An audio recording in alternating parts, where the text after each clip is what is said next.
We need to stop wasting our time and energy on this. A new battle at City Hall tonight. Petition signatures gathered to change the city's rideshare rules are verified. That petition aims to eliminate fingerprint background checks for drivers. Mayor Steve Adler and council members have debated for months, working to find a compromise as Uber and Lyft have threatened to leave the city. KXAN's Kylie McGivern shows us what's next now that the petition is moving forward. The city clerk calls it one of the largest petitions they've ever received. Ride-sharing Works for Austin submitting more than 20,000 signatures calling for changes to rideshare regulations. Council now has 10 days to accept the ordinance, which makes no mention of fingerprint background checks, or call a May election for a public vote. A move Mayor Steve Adler says could cost the city $500,000 to $800,000.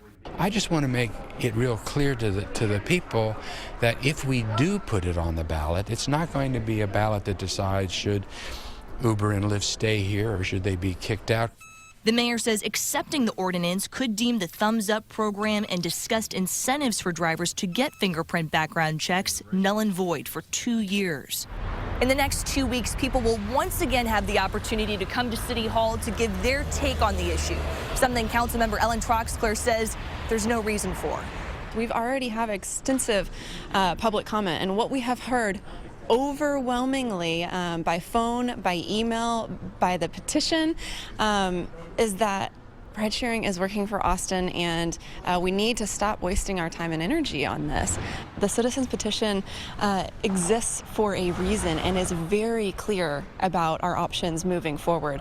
Ride-sharing Works says a public vote is the fastest, easiest, and most affordable way forward and will avoid the risk of a ride-sharing shutdown in Austin. Kylie McGivern, KXAN News. And the public will have a chance to speak on this issue at City Hall Thursday at 6:30 or next week at the same time. Council will decide February 11th whether to call an election. May elections are not known for higher turnout, though. The last time the city of Austin had anything on the ballot in May, a city council and mayor's race, 49,000 people cast votes. That was just over 10% of the city's registered voters. Since 2008, that number has never been higher than 13.1%.